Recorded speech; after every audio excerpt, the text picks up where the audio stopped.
or they have the mandate to protect the persons or the people that are considered abducted. So in this case, when we get to that space, what is the element of positivity?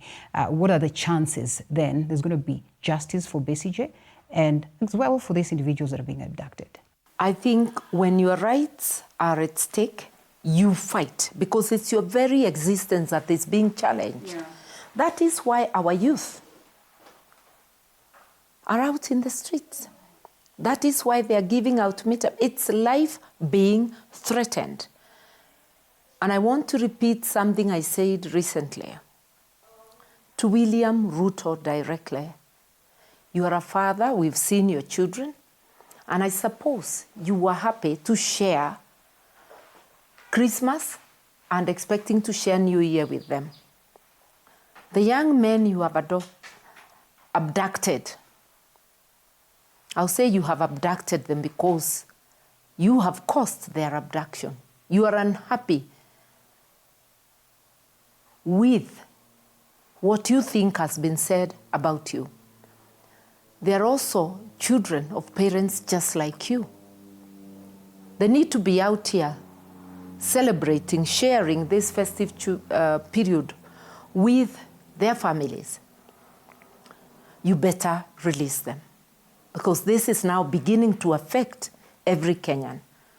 No child, no adult, nobody is safe with you, William Ruto. If these young people are not safe with you, you better release them. If you're going to speak to the young people, Mheshimiwa, and tell them that you've been here long enough and perhaps fought these kinds of battles, and there's pretty much nothing wrong with proceeding to fight, do you suppose there should be change of tact?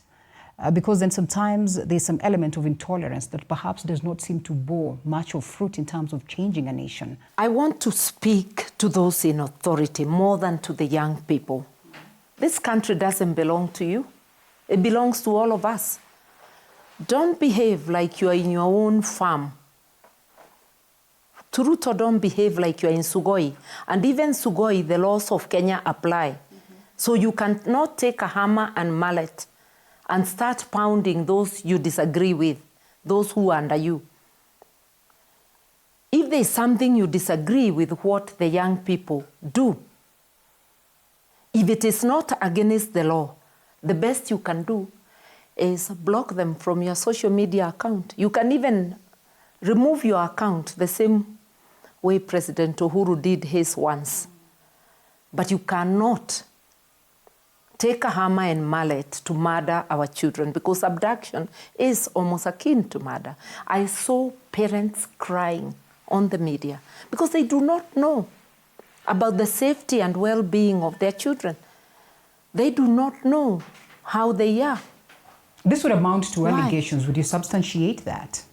What? Saying that, of course, the president is responsible. He is responsible. Because he's supposed to take care of the nation, or responsible because actively? Yeah. He is responsible because we have information, and they have never denied. In fact, it has been confirmed by the Besigye abduction that the abduction squad is selected by Ruto himself from people from his ethnic community, and it's now emerging some of them are his relatives. It is from both the police and the army. It consists also of foreigners. They are not within the command structure of the police. Okay. But I am definitely sure that Mr. Kanja is aware. They may not be under him. It's the business of the police to know. And if Kanja doesn't know, yes, it's not compulsory that he must be their IG. He should walk and go home if certain things are happening without his knowledge.